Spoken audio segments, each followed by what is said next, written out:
that we've held some very important beliefs that have been transmitted from science to the public. And the issue about that is in converting the scientific information into public words, a lot of the meaning has been shifted around, and it's not exactly the truth. So there's a thing that you've heard about genetic determinism, for example, that you are controlled by genes. And during the first hour of this presentation tonight, what I really want to show you is the other truth, that there is a truth that says that, in fact, that you're not controlled by genes, you're actually controlled by your perceptions of the environment. And as we'll talk about, perceptions mean beliefs. And the significance about this is that when we talk about genes, and we talk about genetic illnesses or genetic predispositions, let me give you an important factoid first.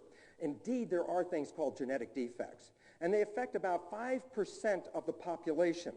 Well, what I'm really trying to address is this. It's the 95% of the population that got here with wonderful genes and were capable in all ways being biologically sound, and yet end up expressing illnesses and cancers and early death and cardiovascular diseases. And there's a tendency, of course, for us to put this emphasis and onus on the genes, but it turns out, no, it really turns out that it's how the genes are selected and rewritten by our belief systems.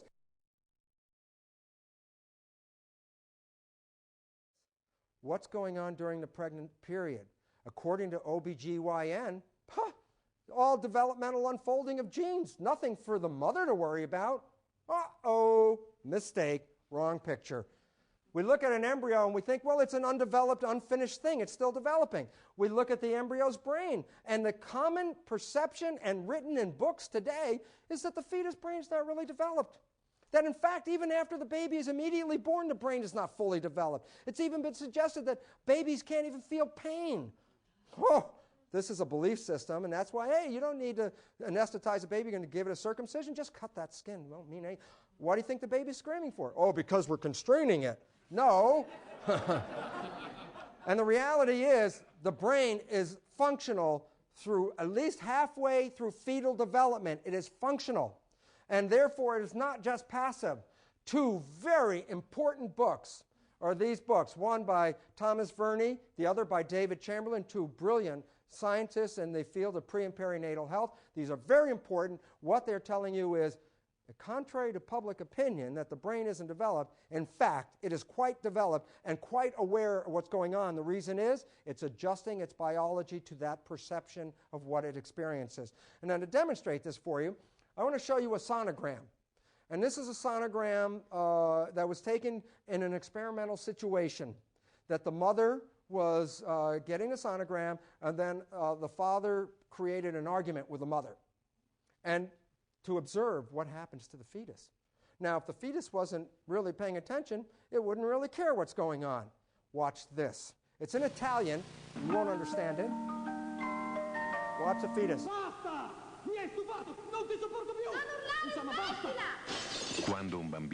play it again a couple of times. I want you to see it. The reason it's very important for this. This fetus is aware of this argument and is responding. Watch it jump.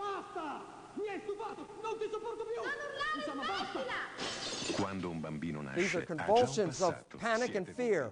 The child fetus is already acquiring knowledge of what's going on, and it's downloading this awareness. So what's going on during the pregnant period between the parents is totally influencing the expression of this child and the future of this child. So rather than our belief that the mother is just providing nutrients, we must add this important fact. She provides information. She provides information about the environment. The reason is it's based on creating a child that's going to survive. And who knows, if all of a sudden you live in a war environment, then maybe you better change the physiology of your child to survive in that environment. That's why nature created the flexible, dynamic unfolding of a child. And it's important for you to understand that your thoughts and your perception while a child is being carried in utero are not just yours, they belong to the child as well. And it will learn from that.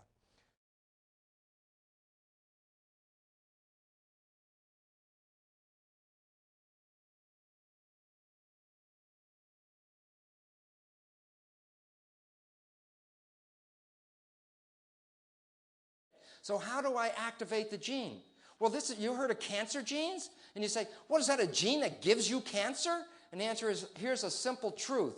Genes do not self-activate. That's biochemically a truth, meaning a gene cannot turn itself on and a gene cannot turn itself off. If you want a gene to be active, it's not up to the gene. So the concept that there's a cancer gene is a false concept, meaning this: if the gene really caused cancer and you were in possession of that gene, when would you express the cancer? You would express it by the time you were born, because as soon as the cells started to divide, the cancer gene would say, okay, time to make cancer.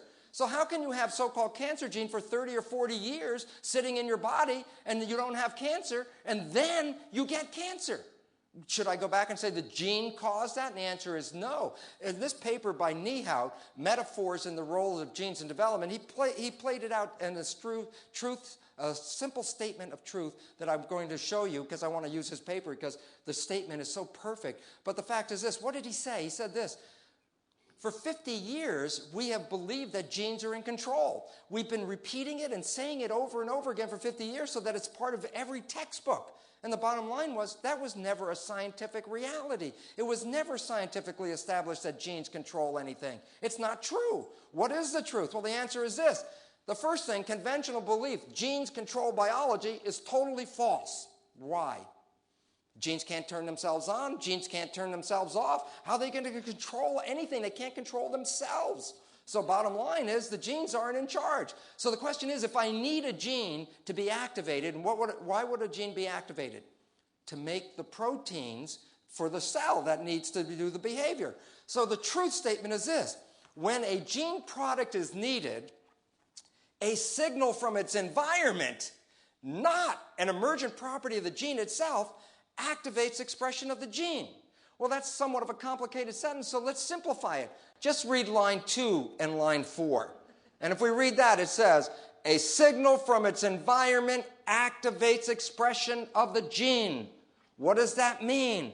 The genes in your body are selected not because they're self-selecting. The genes are always selected in response to the environment that you're in.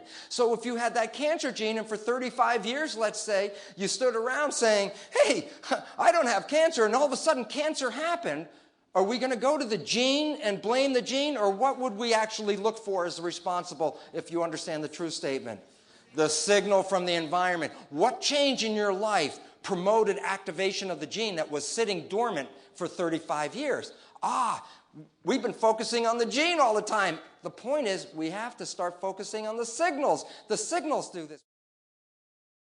It's usually this process, I'd say on average, takes about 2 to 5 minutes for most beliefs to change.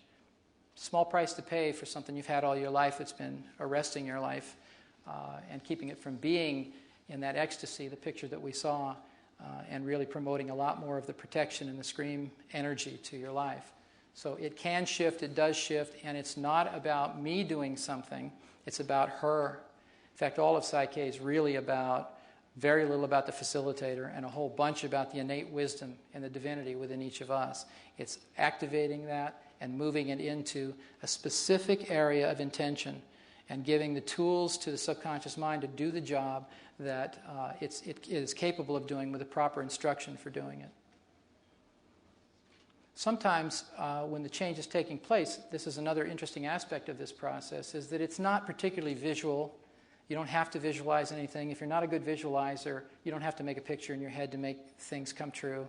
If you tend to be more auditory,